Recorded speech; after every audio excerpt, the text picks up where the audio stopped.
والصلاة والسلام على أشرف الأنبياء والمرسلين وعلى آله وأصحابه أجمعين ومن تبعهم بإحسان إلى يوم الدين. يا أيها الذين آمنوا اتقوا الله حق تقاته ولا تموتن إلا وأنتم مسلمون. يا أيها الناس اتقوا ربكم الذي خلقكم من نفس واحدة وخلق منها زوجها وبث منهما رجالا كثيرا ونساء واتقوا الله الذي تساءلون به والأرحام إن الله كان عليكم رقيبا. يا أيها الذين آمنوا اتقوا الله وقولوا قولا سديدا يصلح لكم أعمالكم ويغفر لكم ذنوبكم ومن يطع الله ورسوله فقد فاز فوزا عظيما. أما بعد، فأعوذ بالله من الشيطان الرجيم. بسم الله الرحمن الرحيم. إنما يعمر مساجد الله من آمن بالله واليوم الآخر وأقام الصلاة وآتى الزكاة ولم يخش إلا الله فعسى أولئك أن يكونوا من المهتدين. معزز علماء کرام، ذمہ داران جماعت و جمعیت، بزرگان محترم، نوجوان بھائیوں اور پردہ نشین خواتین اسلام، بڑی ہی خوشی اور مسرت کا یہ موقع ہے کہ آج اللہ رب العالمین نے ہم اور آپ کو روئے زمین پر اس کی اپنی عبادت کے لیے قائم کیے گئے ایک اور گھر میں یہاں اکٹھا ہونے کا اور نماز اور عبادت کے ذریعے اس کا آغاز اور افتتاح کرنے کا موقع عطا فرمایا ہے۔ اس موقع پر حقیقت میں کوئی لمبا خطاب نہیں کیا جاتا، کئی باتیں ہیں جو مجھے آپ کے سامنے رکھنی ہیں، صرف ایک بات ذرا تفصیل کے ساتھ اور بقیہ باتیں مختصر کر کے صرف چند منٹ میں اپنی بات ختم کر لوں گا۔ سب سے پہلی بات جو آپ کے سامنے میں ذکر کرنا چاہتا ہوں وہ یہ، دیکھیے، مسجد کے قائم ہونے تک کی جو محنت ہے وہ ایک الگ نوعیت کی محنت، لیکن مسجد کے قائم ہو جانے کے بعد کی جو محنت ہے وہ بالکل اس سے الگ محنت۔ یہ دو الگ مرحلے ہیں۔ ہمارے اور آپ کے سماج میں مسجد کو قائم کرنے یا تعمیر کرنے یا اس سلسلے میں محنت کرنے، اس سلسلے میں دلچسپی لینے میں الحمدللہ لوگ بڑھ چڑھ کر حصہ لیتے ہیں، لیکن ایک مرتبہ مسجد کے قائم ہو جانے کے بعد جہاں تک اس مسجد کو آباد کرنے، اس مسجد کو ترقی دینے، اس مسجد سے جڑے جو مقاصد ہیں ان مقاصد کو حاصل کرنے میں محنت کرنا، حصہ لینا اور اسے انجام تک پہنچانا، اس میں اکثر و بیشتر ہم لوگ پیچھے رہ جاتے ہیں۔ ذمہ داران مسجد قائم کرنے تک بڑی محنت کرتے ہیں، لیکن مسجد قائم ہو جانے کے بعد مسجد چلانے کے لیے جو ایکٹیویٹیز ہونی چاہیے، 5 وقتہ نمازوں کے بعد مکتب کی تعلیم کا مسئلہ آتا ہے، مختلف قسم کے کورسز وغیرہ رکھ کر یہاں سے تعلیم کا سلسلہ چلنا چاہیے، دینی دعوتی پروگرام ہونے چاہیے، یہاں سے سماج کے لوگوں کے لیے خدمت خلق کے بھی راستے کھلنے چاہیے۔ سماج اور معاشرے میں اگر اختلاف ہو جاتا ہے تو ان مسائل کے حل کے لیے کورٹ کچہری جانے کے بجائے مسجد کے اندر وہ مسئلہ آئے اور انصاف کے ساتھ بروقت ان کے فیصلے کیے جائیں۔ جو مسجد کا حقیقی کردار پیارے نبی صلی اللہ علیہ وسلم کی زندگی میں نظر آتا ہے نا، وہ آپ دیکھیں گے کہ ہماری مسجدوں میں بہت کم نظر آتا ہے۔ اسی لیے سب سے پہلی بات جو میں کہنا چاہوں گا وہ یہ کہ رب العالمین کا یہ بہت بڑا کرم ہے کہ اتنی اچھی، اتنی شاندار اور اتنی جو ہے کہیے کہ سہولتوں والی مسجد آپ نے بنائی۔ بڑی محنت لگی ہوگی اس کے پیچھے، اور میں جانتا ہوں چونکہ رابطے میں تھے ہمارے احباب، اس کے لیے چندہ کرنے کہاں کہاں لوگ جا کر آئے کہ اتنی مشکلات اٹھائے، محنت بہت کی آپ نے۔ سب سے پہلے تو اللہ آپ کی محنتوں کو قبول فرمائے۔ لیکن جو بات آپ کے سامنے رکھنا چاہتا ہوں وہ یہ کہ اصل ذمہ داری آپ کی اس کے بعد شروع ہوتی، اور یہ بات ذمہ داروں کے تک محدود نہیں، مسجد کے اطراف و اکناف رہنے والے ہمارے یہ مصلی، یاد رکھیے گا، یہ مسجد بنانے والے کوئی اور ہوں گے، پیسہ کسی اور کا لگا ہوگا، یا ہو سکتا ہے خود ذمہ دار اس محلے میں پورے نہ رہتے ہو، کچھ رہتے ہو، لیکن مسجد بنائی گئی آپ کے لیے ہے، محلے والوں کے لیے۔ اس پر سب سے پہلا فرض جو اس کا آتا ہے وہ آپ محلے والوں پر آتا ہے۔ اس مسجد کو آباد کرنا، اس مسجد کو ترقی دینا، اصل میں یہ آپ کی اپنی ذمہ داری ہے۔ اسی حوالے سے صرف ایک بات ذرا تفصیل کے ساتھ میں ذکر کرنا چاہتا ہوں۔ دیکھیے، ایک بڑی اہم بات قرآن و سنت میں مجھ کو اور آپ کو بتائی گئی ہے، وہ یہ ہے کہ مسجد سے جو ہمارا تعلق ہے وہ ہمارے دین و ایمان کی حفاظت کی ضمانت، یعنی آپ کا میرا اگر مسجد سے تعلق مضبوط رہے گا، اللہ کے حکم سے یہ جو ہمارا تعلق ہے یہ ہمارے اور آپ کے دین و ایمان کی حفاظت کی ضمانت بن جائے گا۔ اللہ اس کی برکت سے میرے اور آپ کے دین و ایمان کی حفاظت کر لے گا۔ اسی لیے آپ دیکھیے، پیارے نبی صلی اللہ علیہ وسلم مدینہ ہجرت کر کے گئے، سب سے پہلے جو کام اللہ کے نبی صلی اللہ علیہ وسلم نے کیا وہ کام کیا تھا؟ بنیادی 3 کام آپ نے کیے، ان میں سے ایک کام مسجد کی تعمیر کی۔ اللہ کے نبی نے اپنے مکان، اپنے گھر بھی نہیں بنائے، اس سے پہلے مسجد بنائی، اور مدینے کے مسلمانوں کے بہت سارے مسائل میں سب سے پہلی ترجیح مسجد کو دی، اس لیے کہ یہ مسجد اصل میں اسلامی معاشرے کے اندر کئی چیزوں کے لیے مرکزیت کی حیثیت رکھتی۔ یہ مسجد ہمارے اور آپ کے دین و ایمان کی حفاظت کا ذریعہ ہوتی، اور یہی بات آپ دیکھیے اللہ کے نبی صلی اللہ علیہ وسلم نے حکم کے طور پر دی۔ ماں عائشہ صدیقہ رضی اللہ تعالیٰ عنہ روایت فرماتی ہیں، سنن ابی داؤد کی روایت ہے، کہتی ہیں امر رسول اللہ صلی اللہ علیہ وسلم ببناء المساجد فی الدور، اللہ کے نبی صلی اللہ علیہ وسلم نے محلے جب بسائے جائیں تو وہاں مسجدیں تعمیر کرنے کا اللہ کے نبی نے حکم دیا۔ کیوں مسجدیں تعمیر کرنے کا کام مقصد کیا ہے؟ عام لوگ یہ سمجھتے ہیں تاکہ مسلمان 5 وقتہ نمازیں پڑھے، یقیناً یہ بنیادی کام ہے مسجد کا، لیکن یہ نمازیں بھی اور اس کے ساتھ مسجد بھی اصل جو مقصد ہے، یہ مسجدیں مسلمانوں کے دین و ایمان کی حفاظت کا ذریعہ، اللہ تعالیٰ نے ان کو حفاظت کا ذریعہ بنایا۔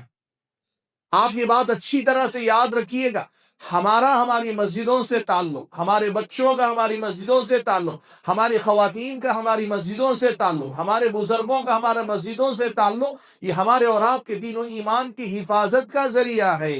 اس لیے اس مسجد کی حفاظت اس معنی میں کرنی چاہیے، ہم اس کی حفاظت کریں گے، یہ مسجدیں ہمارے دین و ایمان کی حفاظت کا ذریعہ بن جائے گی۔ میں اکثر ایک بات ان مسجدوں کے متعلق کہا کرتا ہوں، درسوں میں، خطاب میں اکثر کہتا ہوں، آپ جانتے ہیں آپ کے اپنے گاؤں میں اور ہر جگہ ہوتا ہے، ایک جو ہے پاور اسٹیشن ہوتا ہے، الیکٹریسٹی کا کوئی پاور اسٹیشن ہوتا ہے، وہاں سے پھر کھمبوں تک کرنٹ آتا ہے، اور کھمبے سے پھر آپ کے مکان میں، اور مکان سے پھر آپ کا فین، آپ کی لائٹ، آپ کا سب کچھ چلتا ہے۔ جس طرح ایک ہب ہوتا ہے، ایک مقام ہوتا ہے جہاں سے پوری بستی، پورے شہر کو کرنٹ سپلائی ہوتا ہے، مسجد بھی ایک ایسا ہی دین و ایمان کا ہب ہے۔ یہاں سے وہ برقی رو نکلنی چاہیے، یا وہ پیغام نکلنا چاہیے جو کرنٹ کی طرح ہر مسلمان کے دل و دماغ تک دستک دے۔ یہ ہے مسجد ہمارے اور آپ کے لیے۔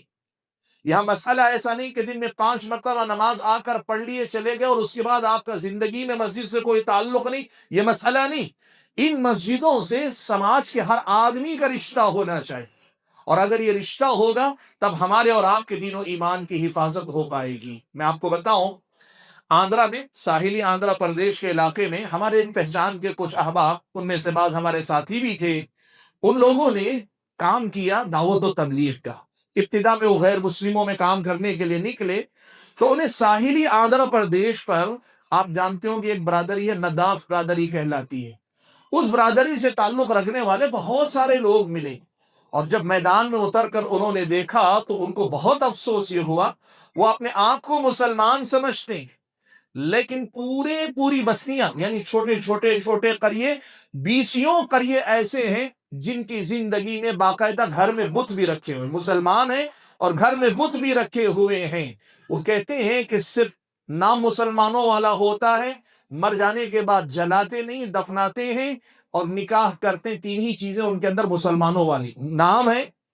نکاح کرتے ہیں، مسلمانوں کی طرح نکاح کرتے ہیں، اور دوسری چیز مرنے کے بعد دفناتے ہیں، جلاتے نہیں۔ اس کے علاوہ کوئی چیز ان کے اندر باقی نہیں ہے، سارا کا سارا ہندوانہ کلچر، حتیٰ کہ بستی میں بیچ میں ایک، اس کو وہاں کہتے ہیں گڑی، یعنی ایک مقام بنا کے رکھتے ہیں، اس کی پوجا کرتے ہیں، سب گھروں میں بت رکھے ہیں، سارے کے سارے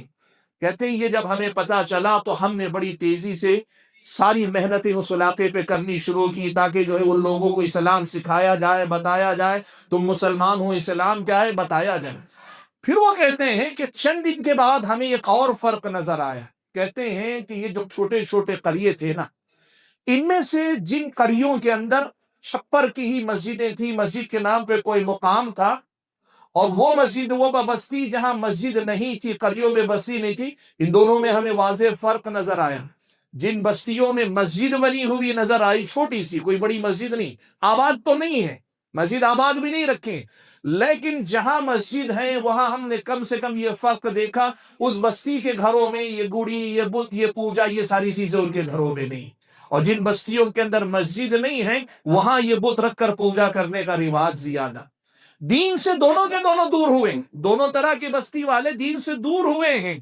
لیکن جہاں مسجدیں ہیں، مسجدیں انہیں اس بات کا احساس دلاتی ہیں کہ مسجدوں سے تعلق رکھنے والے بتوں سے، اس قسم کے مقامات سے تعلق رکھنے والے نہیں ہو سکتے۔ یہ فرق ان کی زندگی میں آج بھی باقی ہے۔ بھائیوں، یہ مسجدوں دین ایمان کی حفاظت کا بہت بڑا ذریعہ۔ میری اور آپ کی زندگی میں مسجد سے تعلق کو اہمیت دینے کی ضرورت، حتیٰ کہ اللہ کے نبی صلی اللہ علیہ وسلم نے یہ بھی فرمایا، قیامت بھی جب قائم ہوگی نا تو اللہ تبارک و تعالی قیامت کے قائم ہونے سے پہلے کعبے کو ویران کروا دے گا۔ سبحان اللہ، کعبۃ اللہ ویران ہو جائے گا، ایک ایسا گھر جس گھر میں اللہ تعالیٰ کی عبادت کسی لمحے نہیں رکتی، نمازیں ہیں نہیں تو کم سے کم طواف ہے، لوگ بیٹھ کے ذکر میں، 24 گھنٹے جو عبادت کا گھر ہے، وہ ایک ایسا وقت آئے گا کہ قیامت کے قائم ہونے سے پہلے وہ ویران ہو جائے گا۔ نبی علیہ الصلوۃ والسلام نے کہا، یخرب الکعبۃ ذو السبیقتین من الحبشہ، حبشہ سے آنے والا ایک آدمی کعبے کو ویران کر دے گا۔ حافظ ابن حجر رحمۃ اللہ علیہ نے لکھا ہے، یہ وہ دور ہوگا جب لوگ ایمان سے دور ہوتے ہوتے اللہ کے گھر کو ویران کرنے لگیں گے، تو پھر پوری طرح سے اللہ تعالیٰ اس گھر کو ویران کر دے گا، اس کے بعد قیامت قائم ہوگی۔ سبحان اللہ۔ بھائیو، میں جو بات آپ کو بتانا چاہ رہا ہوں، اصل میں مسجد سے تعلق پر اصل میں آپ توجہ دیجیے۔ ایک مرتبہ آپ مسجد سے تعلق جوڑ لیں گے نا تو پھر آپ کے پاس کچھ سوال پیدا ہوگا، ٹھیک ہے 5 وقتہ نمازیں ہو گئی، اب مزید کیا، ہم کیا کریں؟ اور آپ اگر مسجدوں میں آتے رہیں گے، ذمہ داروں کو بھی یہ خیال پیدا ہوگا، بھائی مسجد میں آنے والے لوگوں کے لیے کوئی ترتیب بنانی چاہیے، کچھ سیکھنے کا، کچھ سکھانے کا انتظام ہونا چاہیے۔ بنیاد اصل میں اس پر کی ہے کہ ہمارا اور آپ کا تعلق مسجدوں سے کیسا ہے، کتنا گہرا ہے، اور اس کا سب سے اہم راستہ کیا ہے؟ 5 وقتہ نماز با جماعت آپ ادا کریں۔ اگر آپ بستی میں رہتے ہیں، اگر آپ محلے میں رہتے ہیں، مسافر ہیں، کہیں آتے جاتے ہیں، تو رخصت اسلامی شریعت نے دی، لیکن اگر آپ بستی میں رہتے ہیں، آپ مردوں کی نماز 5 وقتہ با جماعت فرض ہونی چاہیے۔ جہاں تک اذان کی آواز پہنچ رہی، وہ سب مسجد کے اندر لازمی طور پہ حاضر ہو۔ یہاں سے مسجد کے تعلق سے آپ کے اندر وہ رشتہ مضبوط ہوگا جو اصل میں کئی قسم کے خیر کی بنیاد ہے۔ حضرات گرامی قدر، جب ایک مرتبہ تعلق قائم ہوگا تو ظاہر سی بات ہے بچوں کے لیے مکتب کا بھی انتظام کرنا پڑے۔ بغیر مکتب کے ہمارے اور آپ کے بچے ہمارے ہاتھ میں آنے والے نہیں، ہمارے ہاتھ میں رہنے والے نہیں۔ وقت اجازت نہیں دیتا، ورنہ میں بہت لمبی گفتگو مکتب پہ کرتا۔ بھائیو، ایک بہت دو ٹوک بات آپ لے لو، دنیا اور دنیا کے ساتھ ملک کے حالات جس رخ پہ جا رہے ہیں نا، ہماری اگلی نسلوں کے دین و ایمان کی حفاظت اگر ہم کرنا چاہتے ہیں نا، ان بچوں کا تعلق مسجد سے جوڑنا اور ان بچوں کو مسجدوں تک لا کر مکتب کی تعلیم کو لازمی قرار دینا، یہ ہمارا اور آپ کا بہت بڑا فرض ہے۔ میں نے جیسے کہا نا، مسجد بنانے تک کی محنت الگ تھی، اب اس کے بعد کی آپ کو محنت کرنی پڑے گی۔ ایک امام اگر کافی نہ ہو، بچوں کی تعداد زیادہ ہے، ایک اور اضافی حافظ قرآن رکھ لیں، مؤذن حافظ قرآن رکھ لیں، آپ ضرورت پڑے 2 حفاظ کو لائیں، ضرورت پڑے بستی میں پڑھی لکھی بچیاں ماشاءاللہ بہت ساری دلبالا پور میں ہے، مجھے پتا ہے بہت ساری مدرسے کی پڑھی ہوئی خواتین ہیں، ان کے ذریعے چھوٹے بچے اور بچیوں کی تعلیم، لیکن مکتب کی تعلیم کو لازمی کیجیے۔ آپ یقین کیجئے، اہل حدیث رہنا تو دور کی بات، مسلمان باقی نہیں رہ جائیں گے۔ اگلی نسلیں اگر تربیت ہم نے مکتب کی نہیں دی بچوں کو، آپ کو تعجب ہوگا یہ بات سن کر، لیکن آپ تعجب نہ کریں۔ ابھی میں نے گنایا نا، وہ مسلمان تھے، لیکن جب دین سے تعلق ان کا دور ہوتا گیا، نوبت یہ آئی کہ 3 چیزیں صرف ان کی زندگی میں رہ گئی، نام مسلمانوں والا، نکاح کرتے ہیں اور دفناتے ہیں، اس کے علاوہ کوئی اسلام ان کی زندگی میں باقی نہیں رہ گیا۔ بعید نہیں، اللہ نہ کرے ہماری اور آپ کی اگلی نسلیں ویسی ہو سکتی ہیں اگر ہم نے اپنے بچوں پہ محنت نہیں کی۔ اس لیے اس مسجد سے 5 وقتہ نمازیں اور اذکار، ذکر و عبادت کے بعد سب سے بڑا اگر کوئی کام ہونا چاہیے وہ ہے مکتب کی تعلیم کا۔ یہاں بچوں کے لیے اور بچیوں کے لیے ایسا انتظام کیجئے کہ اچھے انداز میں مکتب چلے، اور اس سے آگے بڑھ کر نوجوانوں کے لیے وقتاً فوقتاً ان کی سہولت کے حساب سے مختصر تربیتی کورس رکھیں، 1 روزہ تربیتی کیمپ، نصف روزہ تربیتی کیمپ، لڑکیوں کے متعلق تربیتی کیمپ رکھیں، ان کو بتائیں ان کے اپنے مسائل، ان کی اپنی زندگی جینے کے طریقے، شادی شدہ لوگوں کے لیے پروگرام۔ آپ اگر کرنا چاہیں ان مسجدوں سے اتنا خیر پھیل سکتا ہے کہ ہم اور آپ اندازہ نہیں لگا سکتے۔ حضرات گرامی قدر، میں بات کو زیادہ لمبی نہیں کرنا چاہتا، آخری جو بات آپ کے سامنے کہنا چاہتا ہوں وہ یہ، دیکھیے یہ جو ہمارا اور آپ کا ملک ہے نا، یہاں کوئی حکومت نہیں، یہاں جو کچھ چلتا ہے وہ تعاون کے اصول پہ چلتا ہے۔ اور تعاون اور حکومت کے معاملے میں فرق کیا ہے معلوم ہے؟ فرق یہ ہے کہ حکومت کے پاس ڈنڈا ہوتا ہے اور لوگوں کو ڈنڈے کے سامنے جھکنا پڑتا ہے۔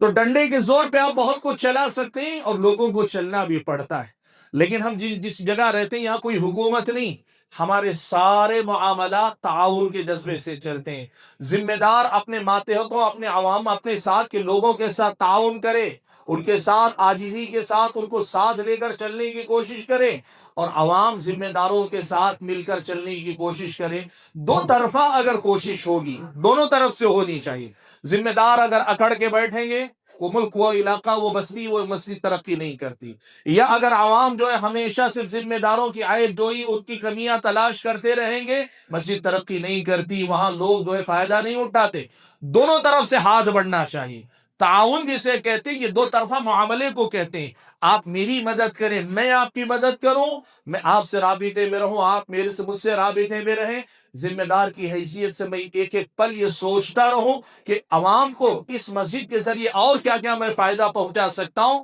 اور عوام یہ سوچے ہم ذمہ داروں کی کس کس معاملے میں مدد کر سکتے ہیں، اس کا ہم اور آپ خیال رکھیں۔ حضرات گرامی قدر، یہ بات یاد رکھیں، یہ جو ذمہ داریاں جو دی جاتی ہیں نا، اللہ معاف فرمائے ہم سب کو، بہت بڑی چیز، اگر اسے ہم نبھا لے گئے تو ہم سے زیادہ اونچے درجے کا کوئی شاید ہو پائے اس ذمہ داری کے حوالے سے۔ اور اگر اللہ نہ کرے ذمہ داری میں کبھی کوتاہی ہوئی تو ساری قوم، ساری جماعت کا بوجھ اپنی گردن پہ لے کے ہم اور آپ کو نیچے جھکنا پڑے گا، اللہ کے سامنے جواب دہی کرنی پڑے گی۔ یہ 2 دھاری تلوار ہے، یہاں آپ بیچ میں نہیں رہ سکتے، یا تو آپ کامیاب ہوں گے یا ناکام ہوں گے۔ اب آپ سوچیے ذمہ داری لینے کے بعد آپ کامیابی کی طرف جا رہے ہیں یا ناکامی کی طرف جا رہے ہیں۔ اور آپ حضرات بھی، اب یہ جو مسجد بن گئی، مسجد بننے کے بعد اب یہ مسجد یا تو ہمارے اور آپ کے حق میں گواہ بنے گی، ہمارے سجدوں، ہماری نمازوں، ہمارے ذکر، ہمارے تلاوت قرآن، اور اللہ تعالیٰ سے تعلق کے لیے جو تعلق ہم نے مسجد سے جوڑا ہوگا وہ ہمارے حق میں یا تو گواہ بنے گی، یا اللہ نہ کرے کل کے دن ہمارے خلاف بھی گواہ بن سکتی ہے کہ مسجد محلے میں تھی لیکن مجھے مسجد کے اندر یہ کبھی نظر نہیں آیا، یا آیا بھی تو کبھی کبھار نظر آیا۔ سوچنا یہ چاہیے کہ اللہ تعالیٰ یہ ذمہ داری یا یہ نعمتیں جب دیتا ہے تو ہم اسے اپنے حق میں گواہ بنا پا رہے ہیں یا اپنے خلاف گواہ بنانے پر آ گئے، یہ سوچ کر ہم اور آپ کو اس کا خیال رکھنا چاہیے۔ سبحان اللہ، جو آیت کریمہ میں نے آپ کے سامنے پڑھی، اس آیت میں اللہ تبارک و تعالیٰ نے بڑی پیاری بات کہی۔ اللہ نے کہا انما یعمر مساجد اللہ، مسجدوں کو آباد تو وہ لوگ کرتے ہیں من آمن باللہ والیوم الآخر، جو اللہ اور آخرت کے دن پر ایمان رکھتے ہیں، نماز قائم کرتے ہیں، زکوٰۃ دیتے ہیں، ولم یخش الا اللہ، اللہ کے علاوہ کسی سے نہیں ڈرتے ہیں۔ اور جب یہ صفات والے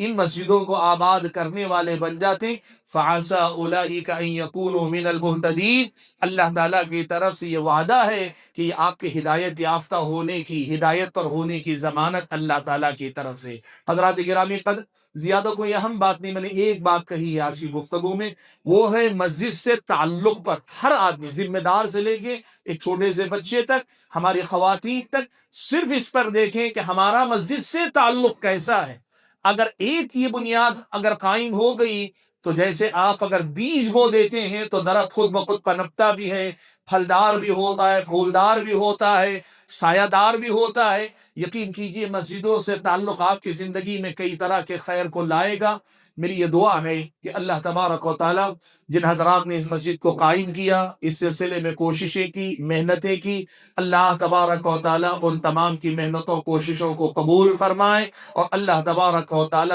اس مسجد کو ان کے خاندان کے لیے خیر و برکت کا باعث بنائے۔ اللہ تبارک و تعالی اس مسجد کو آباد کر کے ہم سب کو اپنی نجات کا ذریعہ بنا لینے کے توفیق عطا فرمائے۔ میں شکر گزار ہوں یہاں کے ذمہ دار حضرات کا کہ آپ نے آج کی اس مسجد کے افتتاح میں شرکت کی مجھے دعوت دی، اور یہاں آنے کے بعد کچھ دیر نصیحت کا بھی آپ نے موقع دیا۔ اللہ مجھے اور آپ سبھی حضرات اور خواتین کو کہنے اور سننے سے زیادہ ان باتوں کو یاد رکھ کر عمل پیرا ہونے کی توفیق عطا فرمائے۔ آمین وآخر دعوانا ان الحمد للہ رب العالمین۔